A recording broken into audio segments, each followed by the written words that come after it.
오늘 말씀은 모세가 믿음으로 어떠한 일들을 한 것을 나타내고 있습니다. 모세는 믿음으로 어떠한 선택을 하게 됩니다. 그리고 그 선택은 그의 삶의 방향이 정해지는 것이고 또 그의 삶의 행동과 실천이 나타나는 것입니다. 그래서 믿음은 항상 행함을 포함할 수밖에 없습니다. 우리의 인생은 자신의 믿음에 대한 선택으로 나타납니다. 선택의 순간에 우리에게 있는 믿음은 분명한 역할을 합니다. 24절, 25절 말씀을 보면 모세는 어떤 것은 거절하고 어떤 것은 좋아합니다. 그리고 그 기준이 바로 믿음으로 말미암아 되었다라는 것을 성경은 강조하고 있는 것입니다. 오늘 본문 24절 말씀에 믿음으로 모세는 장성하여 바로의 공주의 아들이라 칭함받기를 거절하고 라고 기록합니다. 모세는 먼저 공주의 아들이라는 명예를 거절했습니다. 얼마나 대단한 명예입니까? 그 당시에 바로의 딸의 아들이라는 것은 지구상에서 가장 위대한 통치자였던 바로의 손자가 되는 것입니다. 이 얼마나 명예로운 일인지 모릅니다. 지구상에서 가장 세련된 문화, 가장 세련된 사회, 그리고 가장 화려한 그러한 사회에서 이 모세는 그 정점에서 특권을 누릴 수가 있었습니다. 그러나 모세는 그것을 원하지 않았습니다. 어느 날 애굽의 감독관이 무력한 히브리 노예를 때리는 것을 보았고 분노한 모세는 이집트 감독관을 죽이고 그의 시신을 모래에 묻었습니다. 그는 하나님께서 히브리인들을 다시 그들의 땅으로 데리고 가실 것이라는 약속을 믿었기에 애굽인들이 히브리인들을 그렇게 대우해서는 되지 않는다라고 생각했던 것이었습니다.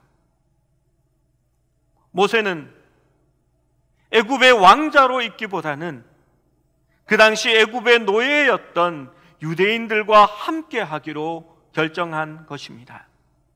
그는 더 이상 왕실의 일원으로서 누리던 이익을 취하지 않기로 결정한 것입니다.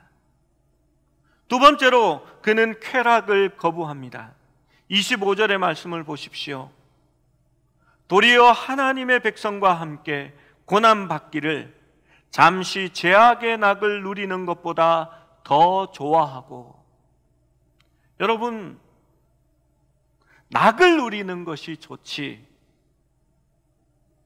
고난을 받는 것이 좋겠습니까?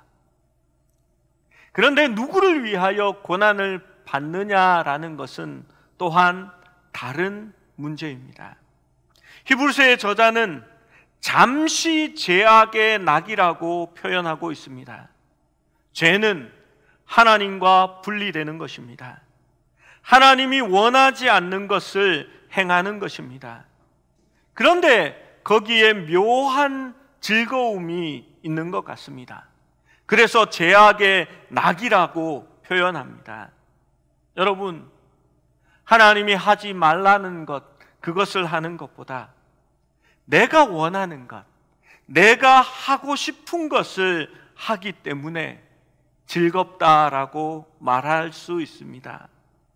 그런데 모세는 죄의 모든 쾌락에서 기꺼이 등을 돌립니다. 왕손으로서 누릴 수 있었던 죄악의 낙이 있었을 것입니다. 수많은 남녀노예들을 거느리고 훌륭한 음식, 쾌락에 빠져서 부족함이 없는 삶을 살 수 있었을 것입니다. 그런데 그는 이 모든 것을 포기하고 하나님의 백성과 함께 고난받기를 더 좋아했다라고 말합니다. 여러분, 이 선택이 놀라운 사실입니다. 히브리서의 말씀을 보면 모세가 사고를 쳐서 어쩔 수 없이 히브리인들과 함께 했다라고 말하지 않습니다. 그는 분명히 선택했습니다. 여러분, 고대의 독재 제국주의 왕국에서 파라오의 손자가 있었습니다. 그가 노예를 관리하던 하급 관리 하나를 쳐 죽였다고 해서 큰 문제가 되겠습니까? 자기 할아버지 파라오에게 황제여 죄송합니다 하면서 다른 핑계를 적당히 대면 별로 문제가 되지 않을 것이라고 저는 생각합니다. 그러나 모세는 그렇게 살고 싶지 않았습니다. 그는 하나님과 함께하고 하나님의 백성과 함께하기를 원한 것입니다. 성경은 쾌락은 잠깐이라고 말합니다. 다윗은 밧세바와 동침하는 잠깐의 쾌락이 불러오는 그 다음에 나타날 긴 시간들을 생각하지 않았습니다. 그는 나중에 자신의 죄악의 어둠 속에서 내 죄가 항상 내 앞에 있다라는 고백을 할 수밖에 없었습니다.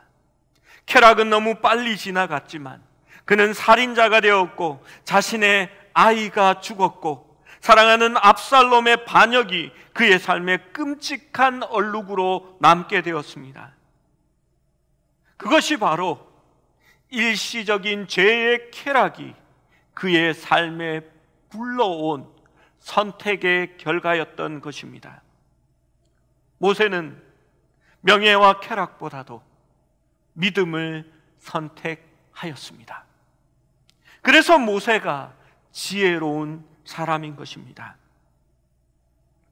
세 번째로, 그는 세상의 명성과 세상의 즐거움뿐만 아니라 세상의 모든 보화도 거부하였다라고 기록합니다. 26절의 말씀입니다. 우리 같이 한번 읽어봅니다. 시작. 그리스도를 위하여 받는 수모를 애굽의 모든 보화보다 더 큰 재물로 여겼으니 이는 상 주심을 바라봄이라. 그리스도를 위하여 받는 수모를 애굽의 모든 보화보다도 큰 재물로 여겼다라고 말합니다. 여러분, 수모가 재물이 될 수 있었습니다. 여러분, 여기에 큰 재물로 여기다라는 말은 그냥 혼자 생각했다라는 그런 표현이 아닙니다. 헬라어로 보면 판단하고 또 판단했다라는 의미입니다. 충동적인 선택이 아니라 매우 신중한 고려를 하였다라는 말입니다.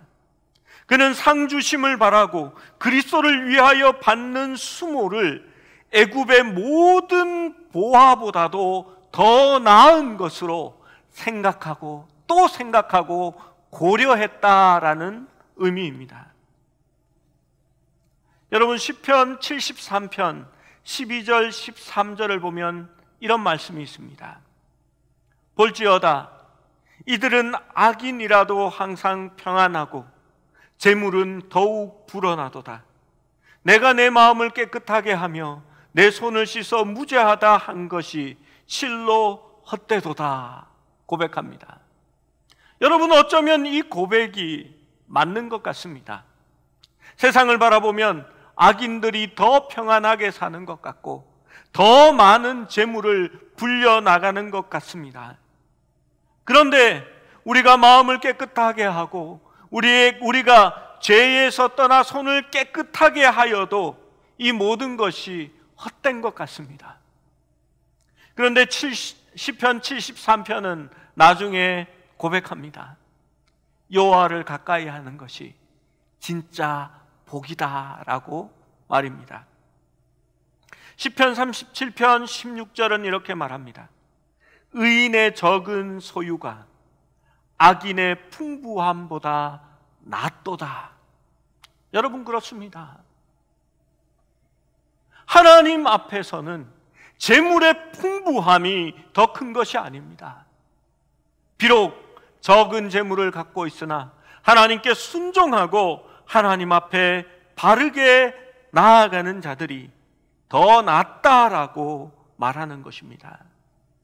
여러분, 여기서 우리가 조금 조심하셔야 할 게 있습니다. 그리스도의 선택은 금욕주의의 삶을 강요하는 것이 아닙니다. 여러분, 여기서 말하는 선택은 평가하고 계산한 다음의 결과인 것입니다. 여러분, 하나님을 믿으면 무조건 즐거움은 안 되고, 하나님을 믿으면 가지면 안 되고, 하나님을 믿으면 명예가 없이 살아야 한다라고 말하는 것은 아닙니다. 과거에 그런 사람들이 있었습니다. 금욕주의의 삶을 살기 위해서 자기가 가진 모든 것들을 팔아서 나누어 주고, 자기는 기도원에 들어가서 금욕주의의 어떤 그런 삶을 삽니다. 먹는 것도 조금만 먹고 일부러 고된 일들을 하고 자기의 몸을 쳐서 복종시키고, 명예는 아무것도 아니라는 그러한 마음을 품으면서 그렇게 살아갑니다. 여러분, 그런 삶을 기독교인의 삶이라고 말하지 않습니다. 여러분, 선택이라는 것은요, 어느 것이 더 귀중하냐라는 가치의 판단을 담고 있는 것입니다. 여러분, 어떤 것이 기회이고 어떤 것이 선택에 있어서 버려야 하는 것일까요? 하나님과 함께하고 하나님과 순종할 때에 우리에게 오는 모든 것들은 복입니다. 그러나 하나님을 알고 하나님을 따르는 데 있어서 방해가 되고 잘못되는 것들은 버려야 할 것입니다. 여러분, 우리는 명예를 위하여 살지 않습니다. 우리는 쾌락을 위해서 살지 않습니다. 우리는 돈을 축적하기 위하여 살지 않습니다. 하나님과 동행하고 하나님의 말씀대로 하나님의 약속을 믿으며 살아가는 사람들입니다. 그러나 그 약속을 믿고 살아갈 때에 하나님께서 허락하시는 것들은 하나님의 축복이라 여길 수 있는 것들입니다. 그러나 그리스도를 알아가는 데 있어서 주님과 관계를 맺고 연합하는 데 있어서 방해가 되는 것이라면 그것은 복이 아니라 죄가 될 수 있다는 것입니다. 빌립보서 3장 8절은 이렇게 말씀합니다. 또한 내가 모든 것을 해로 여김은 내 주 그리스도를 아는 지식이 가장 고상하기 때문이라. 내가 그를 위하여 모든 것을 잃어버리고 배설물로 여김은 그리스도를 얻기 위함이다 라고 말씀합니다. 여러분, 예수 그리스도를 알고 그와 연합하고 함께 하는데 방해가 되는 모든 것들은 배설물과 같이 여길 필요가 있다라고 말하는 것입니다. 여러분, 모세가 고통을 찾아간 것이 아닙니다. 수모를 좋아한 것이 아닙니다. 그는 고통이 있을 줄 알고도 순종하기로 결정한 것입니다. 하나님께 순종하고 하나님이 원하시는 하나님의 뜻을 따라 행할 때에는 그 결과가 손해보는 것 같고, 또 수모를 당하고 고통당하며 멸시를 받는다 할지라도 기뻐하고 즐거워할 수 있어야 합니다. 왜냐하면 하늘에서 너희의 상이 크도다라고 우리 예수님께서 약속하셨기 때문입니다. 여러분, 모세가 하나님께 순종하였을 때에, 그가 그리스도를 선택하였을 때에 하나님이 그의 인생을 망쳐버렸습니까?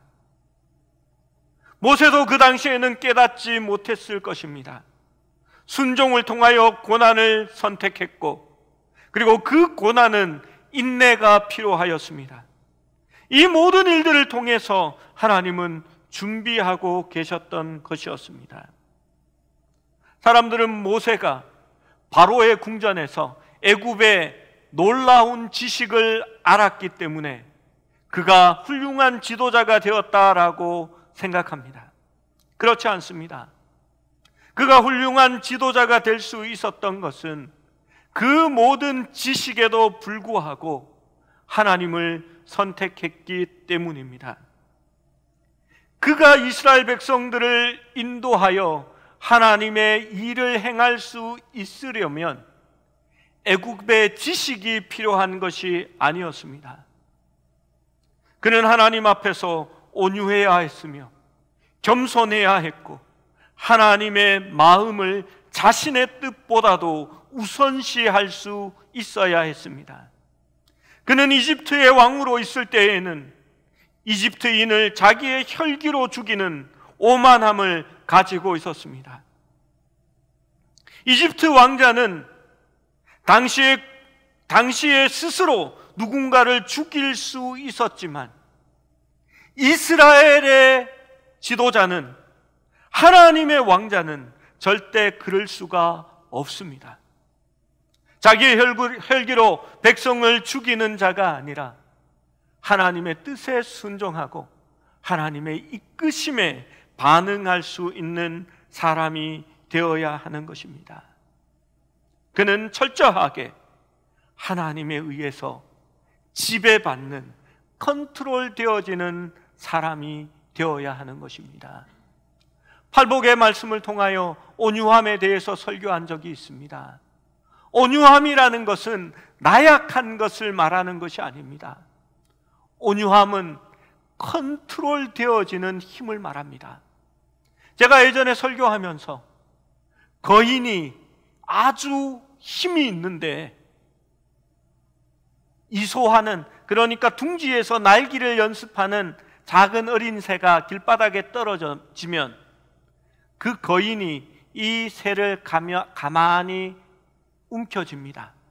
그리고 그 새를 다시 둥지 위에 올려놓으려고 하지요.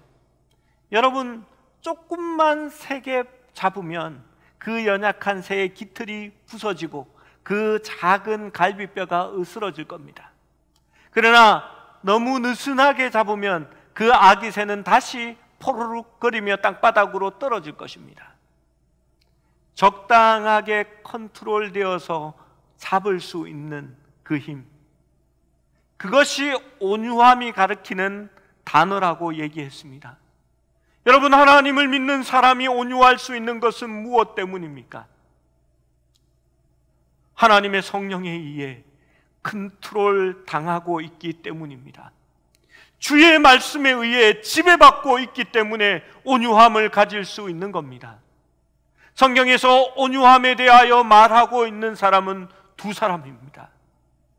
예수님은 나는 온유하고 겸손하니라고 말씀하셨고, 모세는 그 온유함이 지면에 승하였다라고 그렇게 기록하고 있습니다. 모세는 하나님에 의해서 움직여질, 그는 자신이 이스라엘 백성을 이끌어 나갈 것이 아니라 하나님이 이끌어 나가심에 순종할 준비가 필요했던 것이었습니다. 자신이 인도하여 가는 것이 아니라 하나님이 인도하셔야 된다는 것을 깨닫게 되었을 때에 비로소 준비가 된 것입니다. 모세는 끝까지 보이지 않는 하나님을 보는 훈련을 해야 합니다. 나중에 그가 하나님의 영광을 보기 원한 것으로 보아 모세도 하나님을 눈으로 보고 따라갔던 것은 아니었습니다. 여러분, 보이지 않는 하나님과 끝까지 동행할 수 있어야 비로소 백성들을 이끌어갈 지도자로 쓰임받게 되는 겁니다. 여러분, 하나님의 일을 하려는 모든 성도들이 기억해야 할 것이 있습니다. 하나님의 일은 내가 하는 게 아닙니다. 하나님이 하시도록 하고 그 하나님의 일하심에 순종함이 필요한 것입니다. 시편 16편의 다윗은 이렇게 고백합니다. 내가 여호와를 항상 내 앞에 모심이며 그가 나를 오른쪽에 계심으로 내가 흔들리지 아니하리로다. 여러분, 하나님 앞에서 선택하는 사람들은 하나님을 선택하셔야 합니다. 어떠한 명예나 쾌락이나 혹은 재물을 위하여 가는 것이 아니라 하나님을 더 가까이 하고 하나님을 내 옆에 두기 위하여 선택할 수 있을 때에 그것이 믿음의 선택이 되는 것입니다.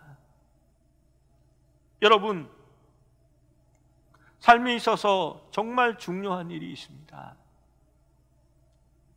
우리에게 이익이 되는 많은 일들이 있지요.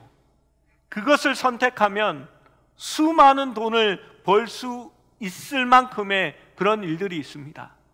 그런데 그 일보다도 더 중요한 것은 믿음을 위하여, 신앙을 위하여 선택을 하는 것입니다. 저는 노년에 멀리 산골짜기에 혹은 외딴 곳에 집을 지어서 가시는 분들을 싫어합니다. 저는 저희 아버지가 그래서 좀 못마땅합니다. 저희 아버지 분명히 이거 보고 계실 거거든요. 나이가 들면 들수록 교회 가까이 오셔야 합니다. 그래야 하나님 앞에 새벽 기도도 하고 또 교회와 가까이 있으면서 교회의 케어도 받고 또 더 하나님과 함께 밀접한 생활을 할 수 있습니다. 점점 판단력도 흐려지고 운전도 서툴러지고 하나님과 할 수 있는 기회들은 더 적어지는데 저기 산골짜기에 가서 혼자 살면 하나님 가까이 하기가 쉽지 않습니다. 여러분, 내가 하나님보다도 지혜롭다 생각하면 아무것도 할 수 없습니다.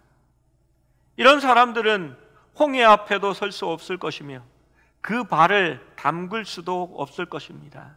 그리고 홍해는 절대 스스로 지혜 있는 자 앞에서 열려지지 않을 것입니다.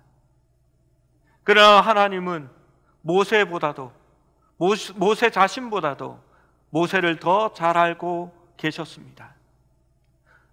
모세가 광야의 훈련을 통해서 인내를 배우고 자신 스스로가 아무것도 할 수 없다는 것을 알고 하나님이 불러주실 때까지 기다리고 있을 그때에야 비로소 그는 준비되어질 수 있었습니다.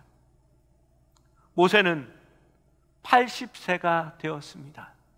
이제 그의 혈기는 사그라들고 그의 힘은 빠져갑니다. 그리고 그는 자신의 젊을 때의 선택 때문에 버림받은 것처럼 느낄 수도 있었을 것입니다. 그런데 믿음의 바른 선택을 한 모세를 하나님은 결코 잊어버리지 않았습니다. 그리고 어느 날 불타는 떨기나무 속에서 나타나셔서 모세를 부르셨습니다. 그리고 그는 그렇게 하나님 앞에 쓰임받는 인류 역사상 가장 큰 위대한 지도자로 하나님 앞에 부름을 받게 된 것이었습니다. 미국의 최대 석유회사 사장이 중국에 지사를 세웠습니다. 그런데 처음 진출한 미국의 회사가 관리자를 찾기가 너무 힘들었습니다. 중국 지사를 맡아줄 그 사람은 고등교육을 받고 중국어에 능통하고 또 지도자의 자질을 갖추고 있는 그런 사람을 원했습니다. 그런데 그런 적임자를 찾을 수가 없었습니다. 오랜 시간이 지난 후에 한 사람이 그에게 한 사람을 추천했습니다. 당신 회사 지사에 꼭 맞는 적임자를 제가 알고 있습니다. 근데 그 사람이 그 일을 맡아줄지 저는 자신할 수 없습니다 라고 말했습니다. 그러자 이 회장이 이렇게 물었습니다. 그가 무슨 일을 하는 사람이며 지금 얼마 연봉을 받고 있습니까? 라고 물었습니다. 그러자 그 사람이 이렇게 대답합니다. 그는 선교사입니다. 1년에 $600를 후원받고 있습니다 라고 말했습니다. 회장이 웃으면서 말했습니다. 그가 만일 우리 회사에 오면 $600가 아니라 $1200, 아니 $1500라도 줄 수 있다. 그러니까 그를 데려와야 되겠다라고 자신만만하게 얘기했습니다. 여러분, 지금 자기가 받는 돈보다 20배 혹은 20배 이상의 돈을 준다고 말합니다. 회사의 제안이 선교사에게 전달되었습니다. 어느 날 선교사가 회사에 찾아왔습니다. 그리고 그는 이렇게 말했습니다. 저는 그 일에 관심이 없습니다. 그러자 회장이 말했습니다. 우리가 제안한 연봉이 굉장한 금액이 아닙니까? 만약에 돈이 작다고 한다면 더 많은 돈을 당신에게 줄 수 있습니다 라고 말했습니다. 그러자 이 선교사는 이렇게 말했습니다. 내가 하고 있는 일의 가치에 비하여 당신이 맡긴 일은 너무나 하찮은 일입니다. 내가 $1500, $15,000의 돈을 받고 중국 사람에게 석유를 파느니 지금 $600의 돈을 후원받으며 중국인에게 복음을 전하는 것이 훨씬 더 가치 있고 큰 일입니다 라고 고백했습니다. 여러분, 믿음은 거절할 것을 거절할 수 있어야 합니다. 믿음은 선택의 순간에 명예나 쾌락이나 돈을 위하여 선택하는 것이 아니라 하나님의 약속과 하나님의 뜻을 위하여 선택할 수 있는 자가 바로 믿음의 사람이라고 말할 수 있습니다. 여러분, 믿음의 가장 큰 본을 보이신 분은 예수님입니다. 그래서 히브리서의 저자는 믿음의 주요 온전케 하시는 예수를 끊임없이 바라보라고 말씀합니다. 그는 하늘의 왕이셨지만 모든 것을 버리고 우리와 같이 되셨습니다. 그분은 스스로 선택한 것입니다. 예수님은 믿음의 눈으로 하늘에 계신 더 큰 왕을 날마다 바라보았습니다. 그는 하나님을 믿고 완전한 순종을 이루셨습니다. 예수님은 늘 올바른 선택을 하셨습니다.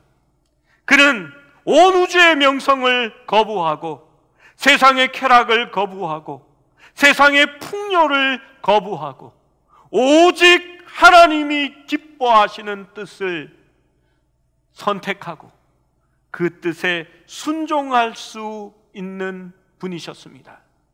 그리고 그분은 그 모든 시험을 이기시고 하나님의 뜻대로 십자가에 달려 죽으시고 부활하셨습니다. 사랑하는 여러분, 순종은 바른 선택에서 시작된다는 것을 기억하시기 바랍니다. 믿음의 삶과 행동은 주님으로 말미암은 선택에서 시작되어질 것입니다. 여러분, 삶의 매 순간순간의 선택 가운데서 하나님을 찾고 하나님과 더 가까이 하는 그러한 선택을 하실 수 있는 우리 사랑하는 성도들과 또 서울 수림교회가 될 수 있기를 주님의 이름으로 축원합니다.